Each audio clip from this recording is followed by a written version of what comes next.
Hello my dear students, एक बार फिर से आपका स्वागत है आपके अपने चैनल चंद्रहास सर में। तो डियर स्टूडेंट्स, आज आपको एक जानकारी लेकर आया हूँ, एक अद्भुत जानकारी जो कि इस साल जेई एडवांस के एग्ज़ाम में टॉप रैंकर्स रहे हैं।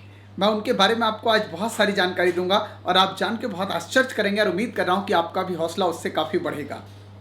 तो वो कहते हैं ना दोस्त, होनहार विद्वान के होत चिकने पात, जिनके अंदर कुछ करने की जिज्ञासा हो वो लक्षण शुरू से दिखाई देते हैं। कुछ ऐसा ही जेई एडवांस का टॉपर जो है इस साल का रहा, उसके साथ भी चिराग फ्लोर, इसके साथ भी ऐसा ही देखने को मिला। चिराग अपने आप में केवल और केवल ऑल इंडिया रैंक लाने वाले स्टूडेंट नहीं है, इसके साथ ही आपको मैं बताना चाहूँगा कि चिराग जो है वो पुणे के रहने वाले वो स्टूडेंट हैं जिनको बाल शक्ति पुरस्कार से भी नवाजा गया है। अब आपको बता दें कि बाल शक्ति पुरस्कार जो है वो highest award for Indian civilian under the age of 18। ये आप समझ सकते हैं कि ये कितना बड़ा रिस्पेक्टफुल अवार्ड है उसके लिए। ये अवार्ड इसने जो है वो इतनी कम उम्र में अचीव किया। इसके साथ मैं आपको बताना चाहूँगा कि आईआईटी में पढ़ने का जो सपना होता है हर एक स्टूडेंट्स का, चिराग का अभी सपना है या नहीं है ये तो अभी क्लियर नहीं है, लेकिन इतना क्लियर है कि इस टाइम वो एमआईटी यूएसए में पढ़ाई कर रहे हैं। मतलब आप समझ सकते हैं उनके टैलेंट के बारे में कि जो ऑलरेडी एमआईटी में अपना एडमिशन ले चुके हैं और इसके बाद उन्होंने साफ कहा है कि जेई एडवांस को जो है वो सिर्फ एक एक्सपीरियंस के तौर पे उन्होंने दिया है। इससे बड़ी बात क्या हो सकती है? जिसके अंदर टैलेंट होता है उसके पास ऑप्शन के भरमार होते हैं। अदरवाइज लोग सोचते रहते हैं कि मैं इस ऑप्शन में जाऊं, इस करियर में जाऊं, कहाँ जाऊं। आप देखो, एक एमआईटी में पढ़ रहा है और उसके बाद भी बच्चा बोल रहा है कि मुझे जो है वो आईटी का एग्जाम मैं इसलिए दिया हूँ ताकि मैं एक्सपीरियंस हो सकूँ और मैं एक्सपीरियंस ले सकूँ कि आईटी का एग्जाम कैसा होता है। जब उनसे पूछा गया कि एमआईटी और आईआईटी दोनों के एंट्रेंस में आपको सबसे टिपिकल कौन सा लगा, तो चिराग का साफ कहना था कि आईआईटी का एग्ज़ाम जो है वो एमआईटी एंट्रेंस के एग्ज़ाम से भी ज़्यादा टिपिकल है। ये उन्होंने क्लियरली बोला। मतलब अगर आप जेई के एस्पेरेंट्स हैं तो आप इतना दिमाग में रख सकते हैं कि आप उस एग्ज़ाम की तैयारी कर रहे हैं जो वर्ल्ड क्लास का एग्ज़ाम है, और अगर ऐसे एग्ज़ाम की तैयारी कर रहे हैं तो आपको बहुत लगन से पढ़ना चाहिए।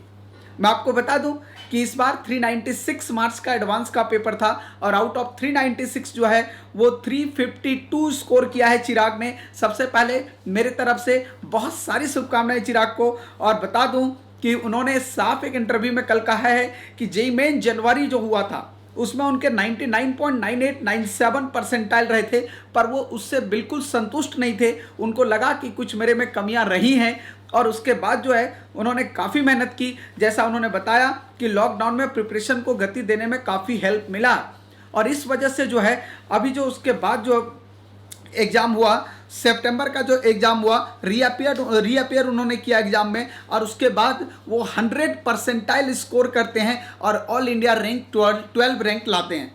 उन्होंने साफ अभी तक नहीं किया है कि आईआईटी में एडमिशन लेंगे या एमआईटी में अपनी पढ़ाई को जारी रखेंगे। इसके बारे में बहुत डिटेल उन्होंने अभी कुछ भी करने से मना किया हुआ है। तो मैं आपको बता दूं कि इस तरह के स्टूडेंट हैं जो जिनके पास बहुत सारे ऑप्शन हैं। इतने छोटे उम्र में जो है वो बाल शक्ति पुरस्कार से उनको नवाजा भी जा चुका है। तो आप समझ सकते हैं कि ऐसे होनहार बच्चे के लिए कितनी अपॉर्चुनिटी होती है। इसके अलावा वो मैथ ओलंपियाड में भी जो है वो बहुत अच्छी रैंक ला चुके हैं और वहाँ भी एक अच्छे स्कॉलर के रूप में निकले हैं। तो आपको बता दूं, इसके अलावा जानकारी आपको एक और देना चाहूँगा। ये हम लोग जो बात कर रहे थे ओवरऑल ऑल इंडिया रैंक 1 की बात कर रहे हैं। अब मैं गर्ल्स कैटेगरी में जाता हूँ। वो बोलते हैं ना कि अगर घर में एक बेटी पढ़ जाए तो घर के 4-5 लोग समझो पढ़ जाते हैं, और बेटियों को पढ़ाना बहुत ज़रूरी है। जैसा आपको पता है बेटी बचाओ बेटी पढ़ाओ को बहुत जोर दिया जा रहा है लास्ट 5-7 ईयर से। तो कनिष्का मित्तल, मैं आपको बता दूंगा, मुरादाबाद यूपी की रहने वाली हैं कनिष्का मित्तल, जो कि आईआईटी जेई एडवांस में फीमेल कैटेगरी में टॉप रैंक लाई हैं।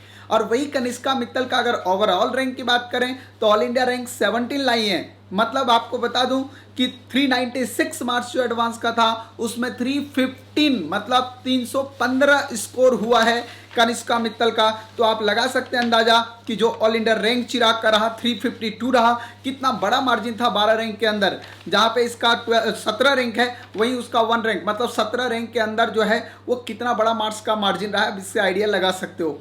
आपको बता दूं दोस्त, 43,204 बच्चे जेई एडवांस में सेलेक्ट हुए हैं, जिसमें 6,707 फीमेल कैंडिडेट्स हैं। तो मैं देश के सभी बेटियों को अपनी तरफ से बधाई देना चाहूँगा और चाहूँगा कि उनका भविष्य बहुत उज्जवल हो, एक अच्छे इंजीनियर के तौर पर वो आगे निकल के आएँ। मैं आपको बता दूं इन्होंने अपने इंटरव्यू में कल क्या कहा ये भी आपको बताना चाहता हूं ताकि आप भी मोटिवेट हों। इन्होंने साफ साफ ये कहा कि कभी भी आप अपने आप को दूसरे से कंपेयर ना करें, कभी भी कंपेयर नहीं करें। उन्होंने साफ लिखा, साफ उन्होंने कहा कि I have always competed with my self. And एक बात और उसने कहा, I believe in my self, खुद पे विश्वास मेरा था जिसके वजह से वो रिजल्ट कर पाई। और उन्होंने बताया कि मेरा सक्सेस होने का, मेरा इतना बेस्ट रैंक लाने के पीछे क्या की पॉइंट था। तो उन्होंने ये बात बोला कि मेरे सक्सेस के पीछे मेरी रेगुलरिटी जो थी वो सबसे बड़ा की पॉइंट था। मतलब मेरा हथियार जो था वो मेरी रेगुलरिटी थी। मैंने रेगुलरली जो है स्टडी की, मैंने रोज होमवर्क किया और बहुत क्वेश्चन का प्रैक्टिस किया करती थी। मैं हर सब्जेक्ट को रोज टाइम देती थी। ये सबसे बड़ी बात है क्योंकि बच्चे बैलेंस नहीं कर पाते हैं। फिजिक्स पढ़ते हैं मैथ तो केमिस्ट्री छूटता है, केमिस्ट्री मैथ पढ़ते हैं तो फिजिक्स छूटता है। मतलब तीनों सब्जेक्ट को बैलेंस नहीं कर पाने की वजह से कभी कभी बहुत अच्छे बच्चों का रैंक जो है वो पीछे चला जाता है। तो कनिष्का मित्तल ने साफ कहा है कि मैं तीनों सब्जेक्ट को रोज टाइम देती थी।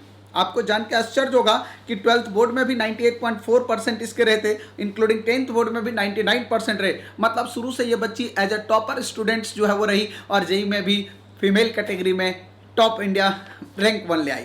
तो ये बहुत खुशी की बात है।